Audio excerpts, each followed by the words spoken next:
Hey everyone, welcome back to the Thursday night edition of the Lovecraft Easing Podcast, late night edition.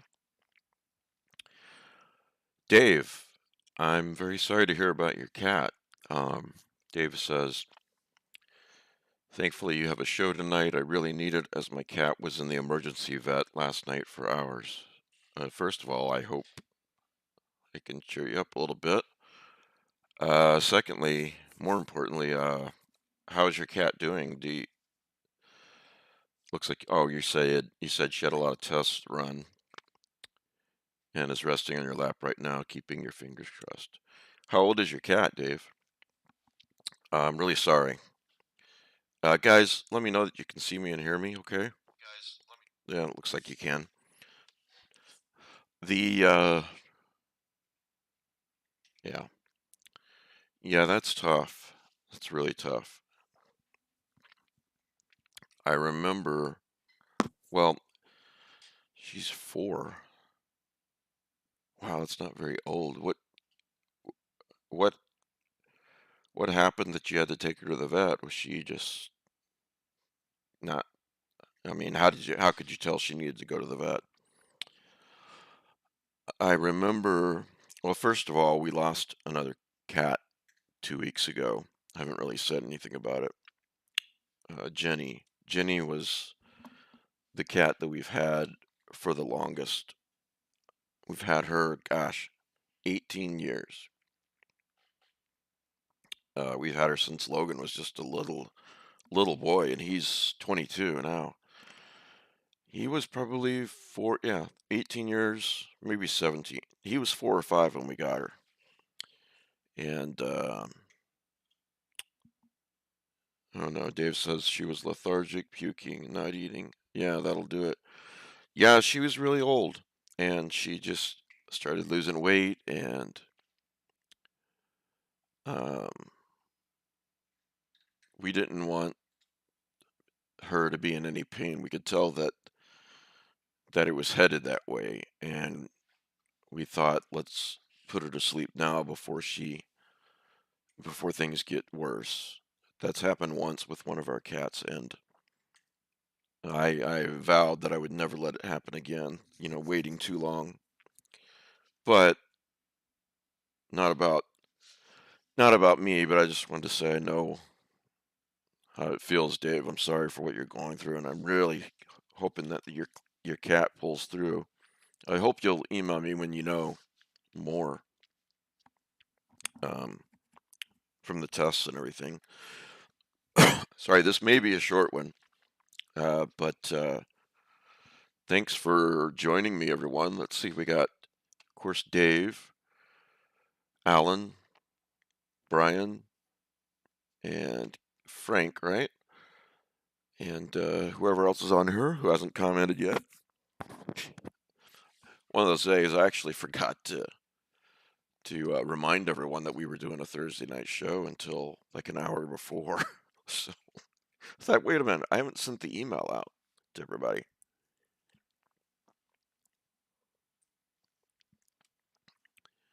So, what's your cat's name, Dave? Yeah, Jenny was our first cat, and Danielle likes to say that she's the one that started it all with our cats, and now we've had so many cats since her, and she was the first.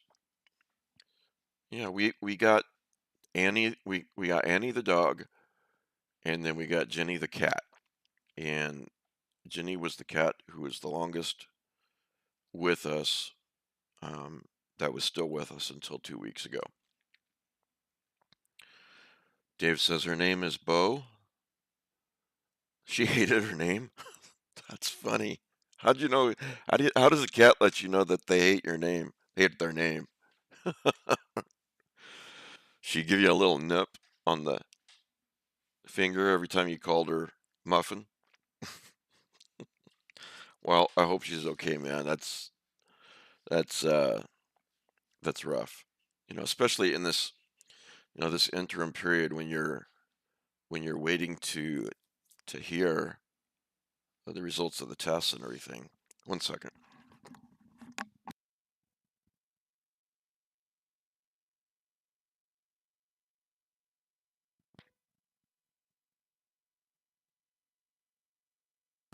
Man, I need a haircut. Anyway, yeah, so now we've got, of course, we have Amber the dog now, and we have Jupiter and Monty. I think of them as two, two, and two. We have six cats. We have Jupiter and Monty. Those are the two little black cats who are out here in the bookhouse. Well, Jupiter goes everywhere. Jupiter and Monty, and then we have who we call the Bear Brothers, who is that would be Moon and Henry. And I don't know what type of cat they are, but they're obviously the same kind of cat. They're different colors, but if you see them kind of in the dark, it's hard to tell which one it is. Um, and then the other two are the girls, Cece and Cleo. Cleo is my mother's cat, and Cleo's a cute little cat, very soft. Henry had a lot of bad things happen to him. He was shot with BBs and so forth before we got him. And if everyone in the world were more like Henry, it'd be a better world because talk about a guy who um, has had really horrible things happen to him, and yet he's a kind little guy. He just every time, like, let's say one of the two cats gets into it, or Moon and Amber get mad at each other or whatever. Henry's always the one that rushes in to be the peacemaker. And the other thing about Henry is he's like this. He's Jupiter's like his little brother now, because when Jupiter's in the house, he hangs around Henry. He'll Henry's really nice to him, but you know how big brothers and little siblings can be. Sometimes Jupiter will be like, play with me, and try to wrestle with him and everything. Sometimes Henry will wrestle, and sometimes he's just like, kid, I'm trying to sleep here. Would you leave me alone? Type of thing.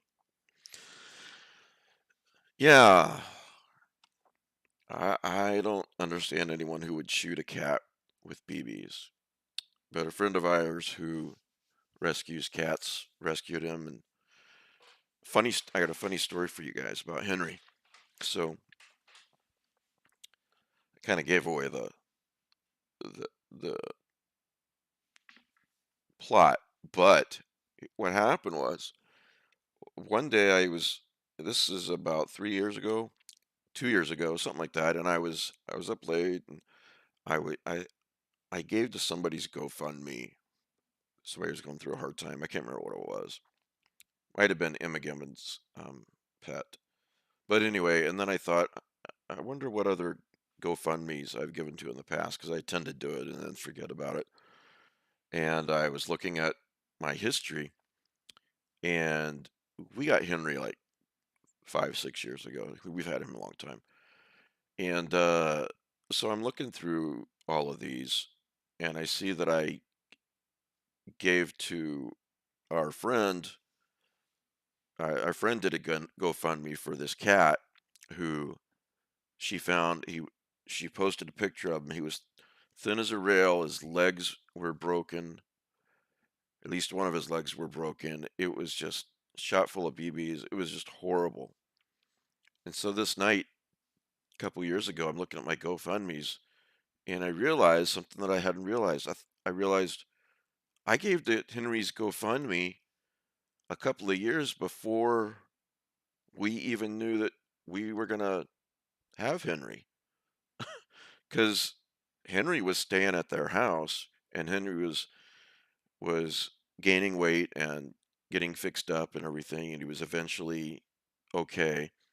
And my son was friends with their son, and my son was over there playing games with him, and he texts me and says, "Do you mind if we get another cat?" And I was like, "Well, what's up?" He's like, "Well, she rescues cats, so of course they're all good to cats here, but there's a lot of cats here, and Henry just needs more attention than what they can give him. You know, if if my friend's okay with it, could we bring him home?" I was like, "Yeah, sure."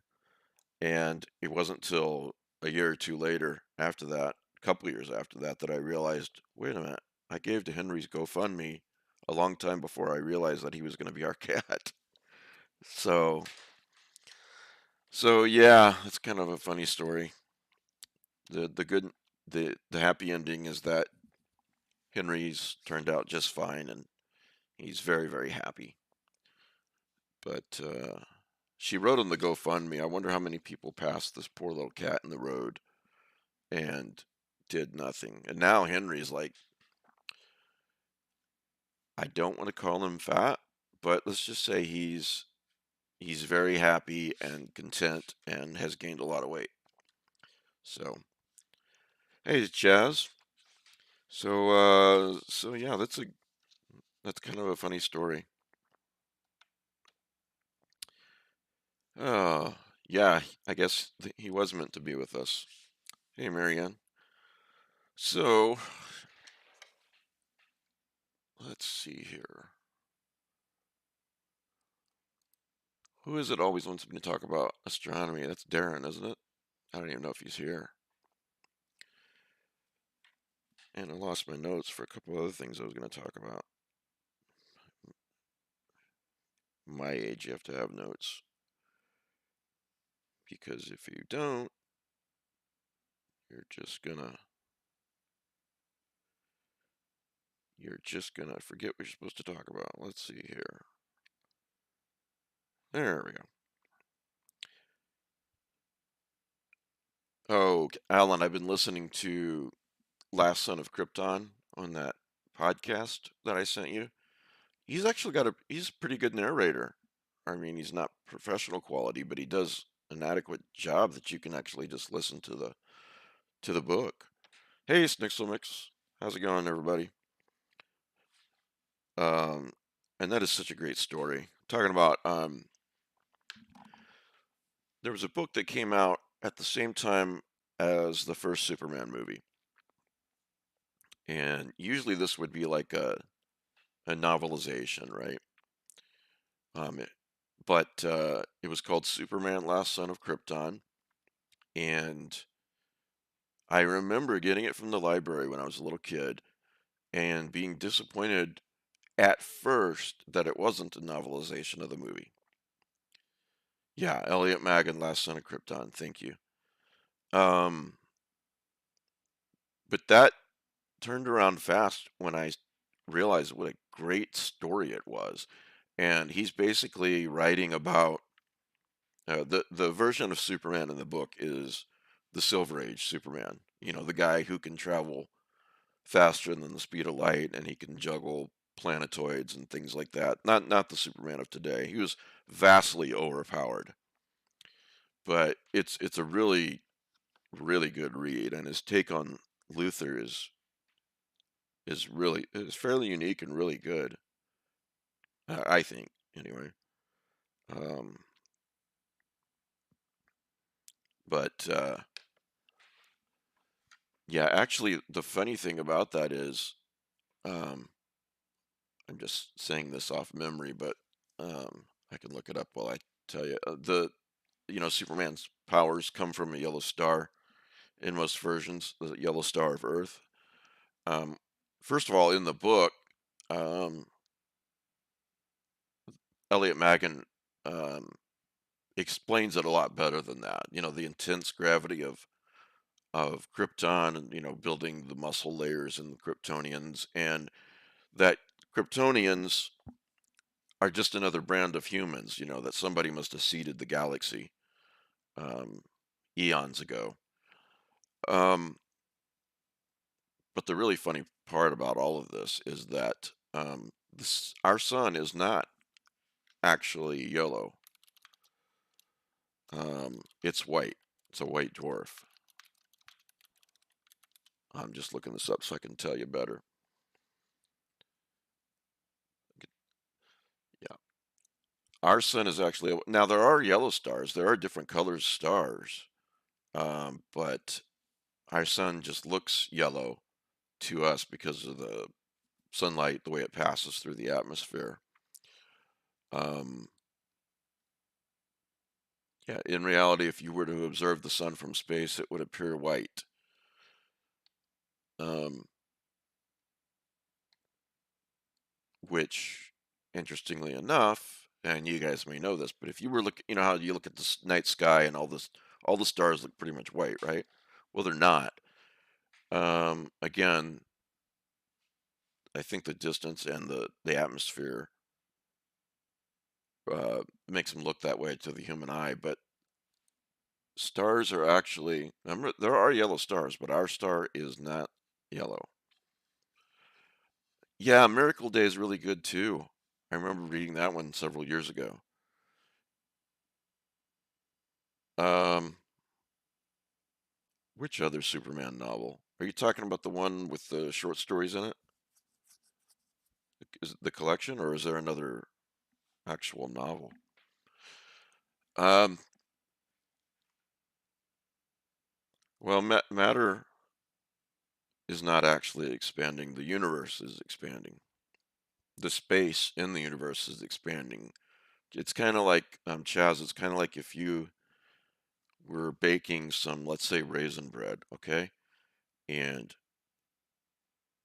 you put the raisins in the dough, and then as the dough bakes, the the dough expands, right? Um, not the raisins. The raisins don't actually move. It's what they're sitting in that moves. And that's the same thing with space. The universe is actually expanding faster than the speed of light, um, which would appear to violate the laws of physics, but there's a loophole because it's actually space itself expanding. Anyway, color of stars. Here they are from the coolest to the hottest. Okay, red stars, like Krypton's star, are actually the coolest. So I would argue that people from Krypton should be fairly pale, I would think. But what do I know? It's fiction. Orange stars are the next hottest, and then yellow, right in the middle, then white, and then blue. Blue is the hottest star. So, but the way Elliot Magan explains Superman's and all Kryptonians' physiology in the book, yeah, being under Earth's sun does make him more powerful, but even if he should still be stronger and bulletproof pretty much even without the Earth's sun, because humans on Krypton have just evolved that way. Yeah, it is, Brian. It's expanding and it's accelerating, which is something slightly terrifying about that to me. That the, all the galaxies are just they're moving further and further away from each other, except for, well, space is still moving further away, but Andromeda, the closest galaxy between the closest galaxy to us and the Milky Way, they're actually they're actually falling towards each other. So if you want to set an alarm in a few billion years, the Milky Way and Andromeda are actually going to become one galaxy. But another cool thing, and then I'm probably boring you guys with astronomy stuff. But one last thing, the force of gravity is not actually a force, and this is so fascinating to me. The gravity is space-time warping in 4 dimensions. The best way to visualize this, and then if the more mass an object has, like the sun, the more it warps space-time. So, the Earth and the other planets aren't bound by gravity in a circle around them. They're actually moving straight. This is the fascinating thing. They are actually moving straight forward through space. They're not curving in space. They are moving straight forward, and it's actually space-time that curves. Yeah, exactly, Chaz. If you imagine a rubber rubber sheet of some sort, and you put a bowling ball in it, then the sheet's gonna, uh, fall down a bit, right? I can't think tonight, I'm sorry. And then if you put some other, let's say some marbles in there, they're going to, it's warping, that bowling ball is warping the sheet in 3 dimensions. And so anything else that you put in there is going to follow that warp. That is probably the worst explanation of that ever. Um, yeah, but the most fascinating part about that to me is that, like, and take the International Space Station, orbiting Earth.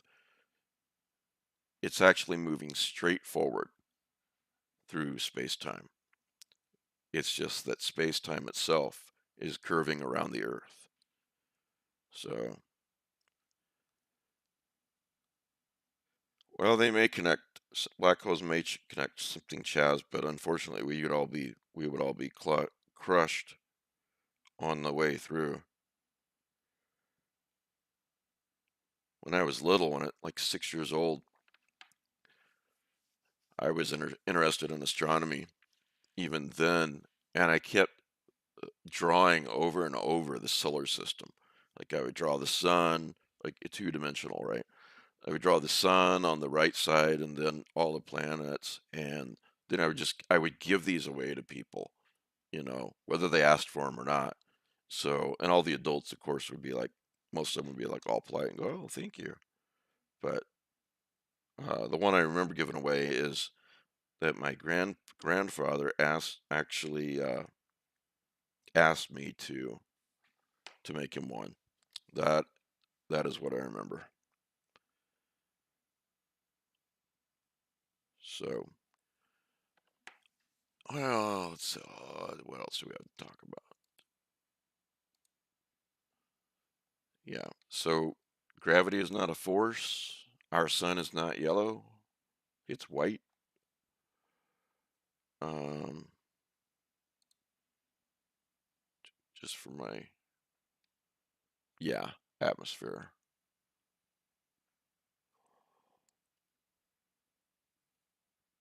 Yep. Anyway, earlier tonight we recorded.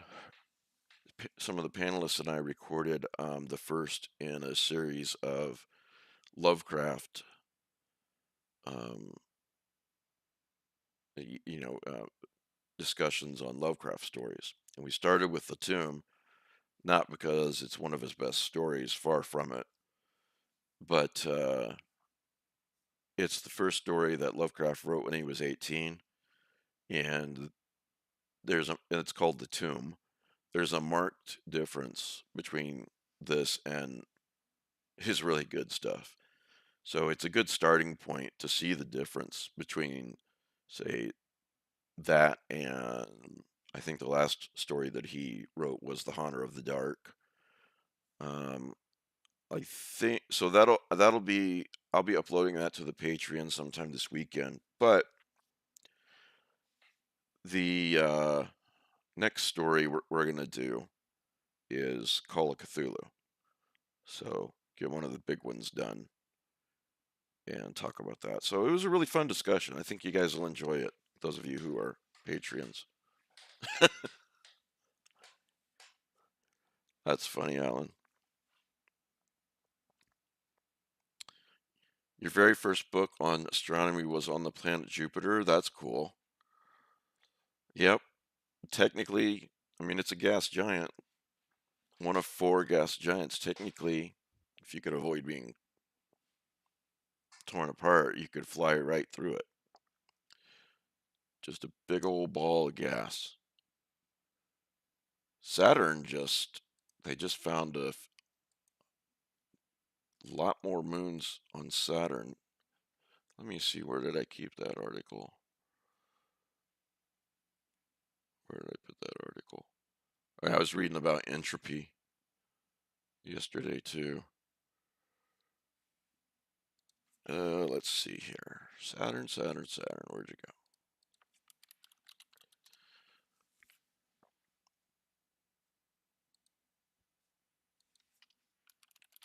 Moons of Saturn. Okay.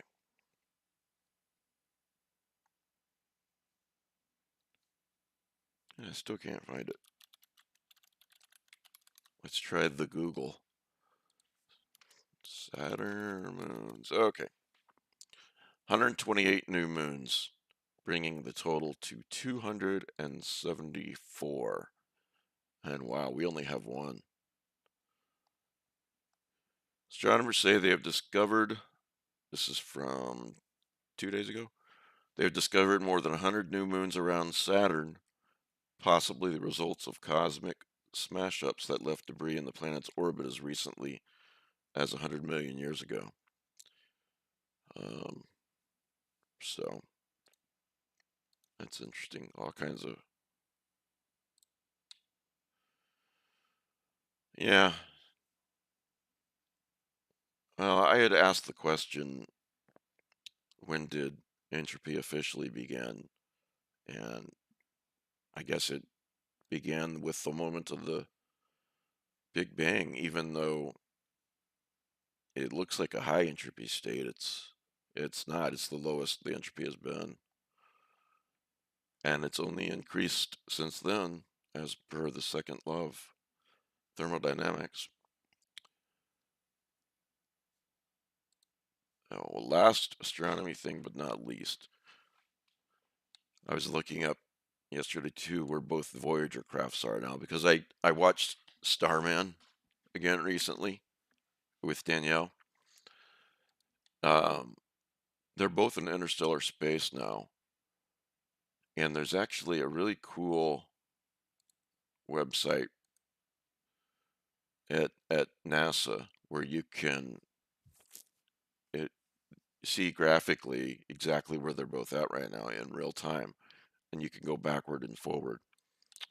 Um, Voyager 1 is now 15.1 billion miles away, and Voyager 2 is now 12.6 billion miles away, and they're both traveling in different directions. Um, I mean, think about that. 12 billion miles.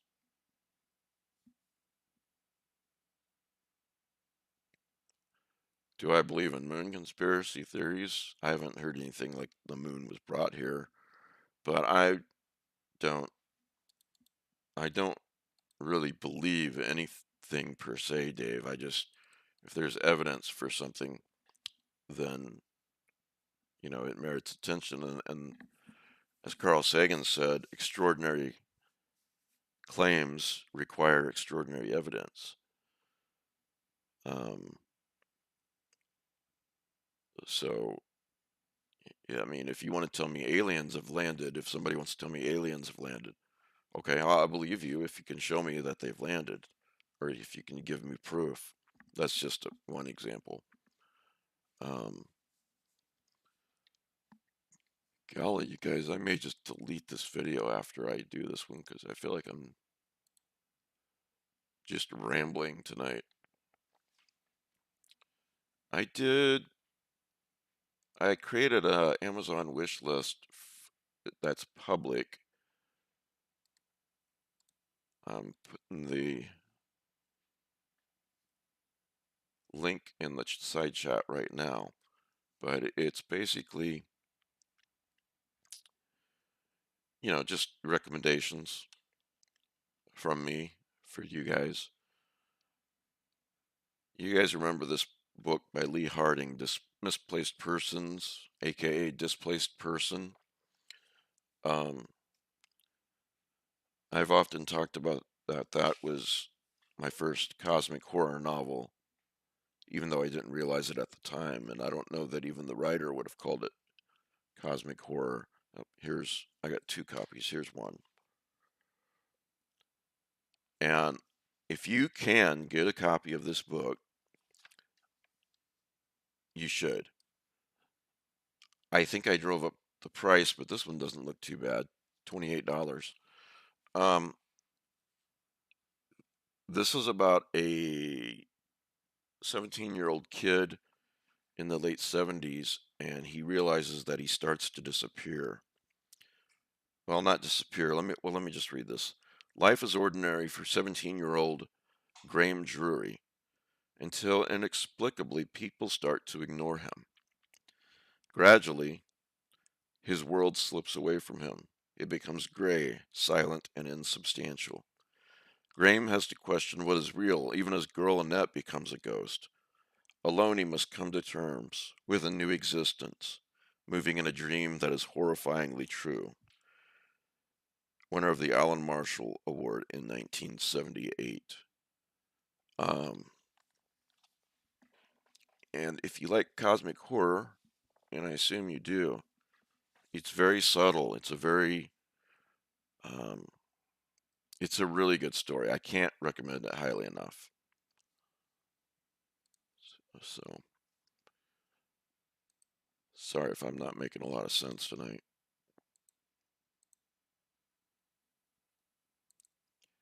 Oh, and Ben told us if you've got an Audible membership, you can go to Audible and type in Essential Lovecraft. And it's, I guess, the Essential Lovecraft stories, um, edited by Les Klinger. This Audible version is different than the annotated books, and basically he gives an introduction to each story. And best of all, you don't even have to spend a credit on it. If you've got an Audible membership, then you can just put it in your library and listen to it. And he said there are some really great narrators for the various stories. And I'm looking at the list now, and definitely right. So, yeah, misplaced persons.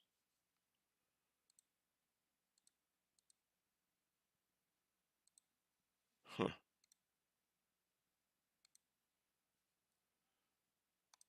yeah. All right. What else do I have to talk about here? I don't think much of anything. I am just so tired. Hope you guys are doing okay. Speaking of Les Klinger, he if you like Sherlock Holmes, Dr. Jekyll and Mr. Hyde, Dracula, Lovecraft, if you like Watchmen, um, several other books, any of those, you'll be interested in this Sunday's guest. His name is Les Klinger.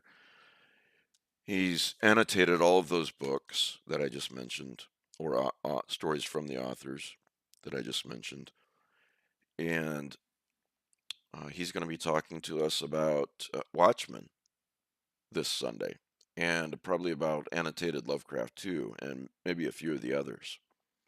He's um, yeah, he's a good guy.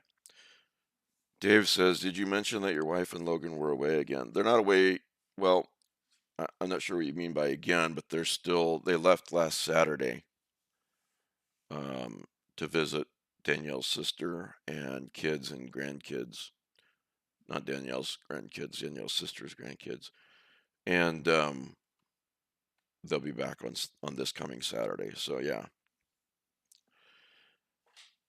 Oh yeah, I'd really love to stay up for the lunar eclipse, but um, I'm too tired. Yeah, they recently went to New York.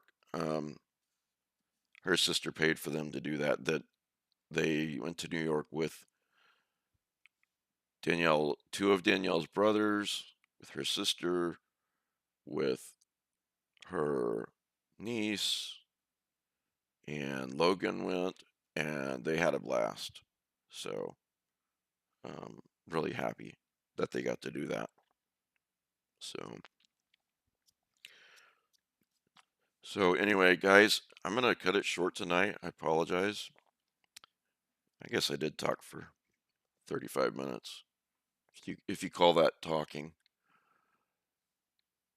Um, Hope it cheered you up a little bit, Dave. you're in my thoughts, and please email me if you think about it when you find out the results of the test for your cats. Um, and I'll be thinking of you, man.